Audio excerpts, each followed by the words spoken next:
Good morning, everybody. This is Stephen Pugh of the Home Bible College. It is November the 6th, and we're looking at Jeremiah 37.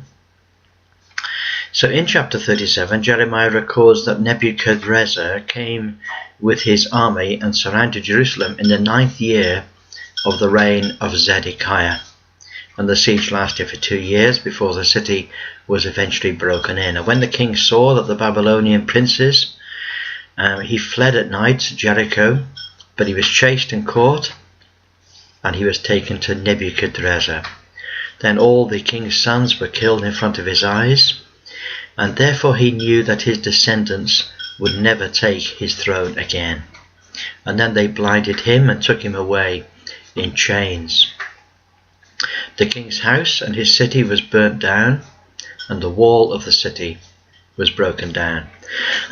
All the people were led away apart from the very poor. Jeremiah was delivered from prison and protected by the Babylonians.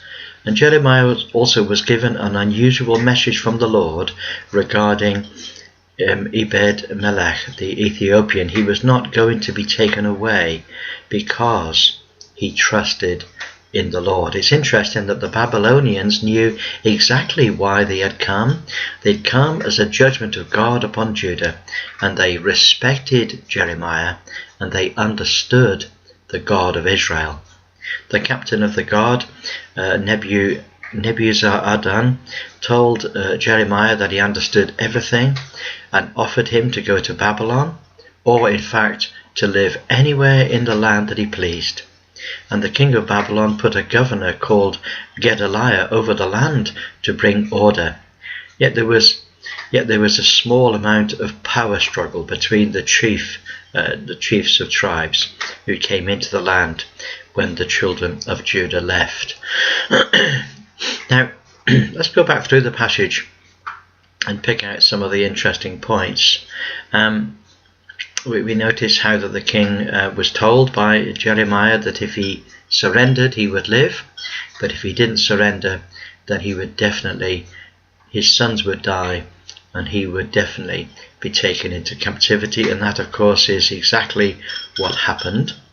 In verse 10 it says, but Nebuzaradan, the captain of the guard, left the poor of the people who had nothing in the land of Judah and gave them vineyards and fields at the same time. And so the prophecy is fulfilled here that the poor inherited the earth.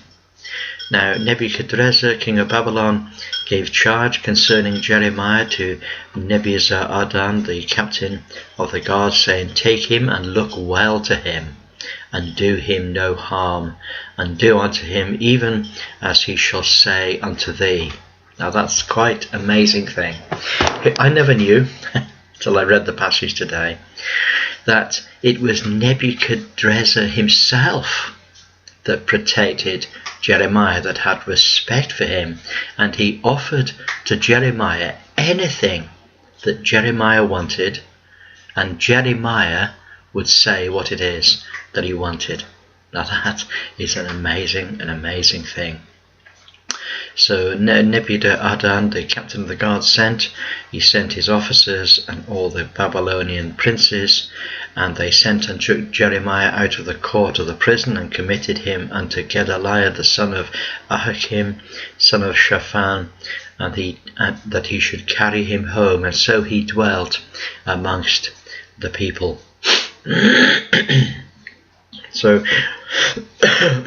all of this is absolutely fascinating. And then we have the interesting bit about Ebed-melech, the Ethiopian. He had prophesied, and the message that came to him in verse 18, which is my password for today, is, for I will surely deliver thee, and thou shalt not fall by the sword, but thy life shall be for a prey unto thee, because thou hast put thy trust in me, saith the Lord. You can see what God was doing. He was forcing the case. He was dividing the people.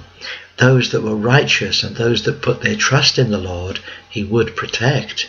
But those that forsook the Lord, those that despised the Lord, would be removed from the land. Now I want you to take a look at verse 2. It says, the captain of the guard took Jeremiah and said unto him, the Lord thy God hath pronounced this evil on this place. Notice how he speaks. He says, the Lord, or Jehovah, thy God. It's not my God. You see, Jehovah is not the God of the Babylonians, but he says, the Lord your God has pronounced this evil upon this place, and now the Lord hath brought it and done according as he has said, because you have sinned against the Lord and have not obeyed his voice, and therefore this thing is come upon you. And now behold, I loose you this day from the chains which were upon thine hand. If it seem good unto thee to come with me to Babylon, come, and I will look well unto thee. But if it seem ill unto thee to come with me into Babylon, forbear.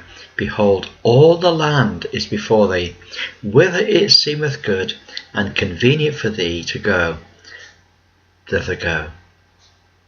So Jeremiah is not only given the freedom of the city, he's given the freedom of the land.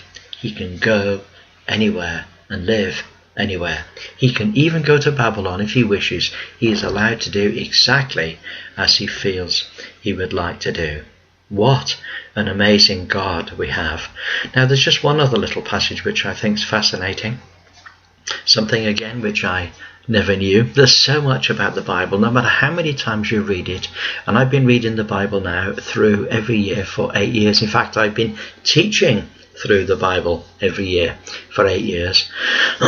Take a look at verse 11. It says, likewise, when all the Jews that were in Moab and among the Ammonites and in Edom, and that were in all the countries, heard that the king of Babylon had left the remnant of Judah, and that he had sent them and he had set over them Gedaliah the son of Achim the son of Shaphan, even all the Jews returned out of all places whither they were driven, and came to the land of Judah, to Gedaliah unto Mizpah, and gathered wine and summer fruits very much. There weren't very many of them.